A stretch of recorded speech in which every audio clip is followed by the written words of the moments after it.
Rule 4-1.2, objectives and scope of representation. This is another area where lawyers fall short. And it deals with the fact that a lawyer has to inform their client of what they're going to do for them. And if they want to limit that representation, if they want to say, I'm only going to do this, or I'm only going to do this aspect of your representation, they need to put it in writing. It might be in the form of a contract, might be a letter they send to you after you sign up with them. But it has to be in writing.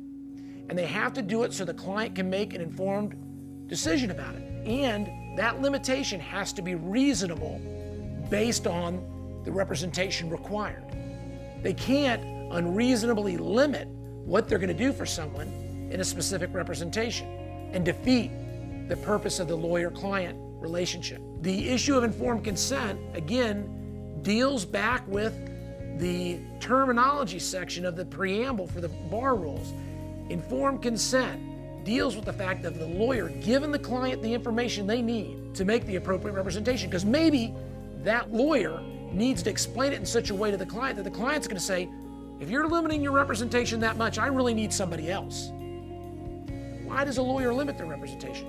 Maybe it's because they realize they're not competent in an area, and so they say, we're not going to represent you in that area, which is a good thing, but they got to tell the client of that. And then the client can make an informed decision. Oh, if you're not going to help me with that, my business really involves those two things meshing together, so I think I'll be better served with another lawyer. And they can talk those things out.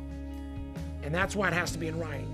Because many times we get these cases in at St. Denis and Davie, and the lawyer now is saying in the lawsuit, oh, I never agreed to do that. Well, if you look at the bar rules, it has to be in writing. So we want to see it in writing. And one of the neat things about Rule 4-1.2 is it pulls in both competency and communication. They have to make an informed consent about this limited representation. That deals with communicating the information to them. Competency deals with the issue of, do you have the ability to do this? And is it reasonable what you're limiting it to? Then the client can make the appropriate decision whether they want that lawyer to still do their case if they're limiting their representation in that way.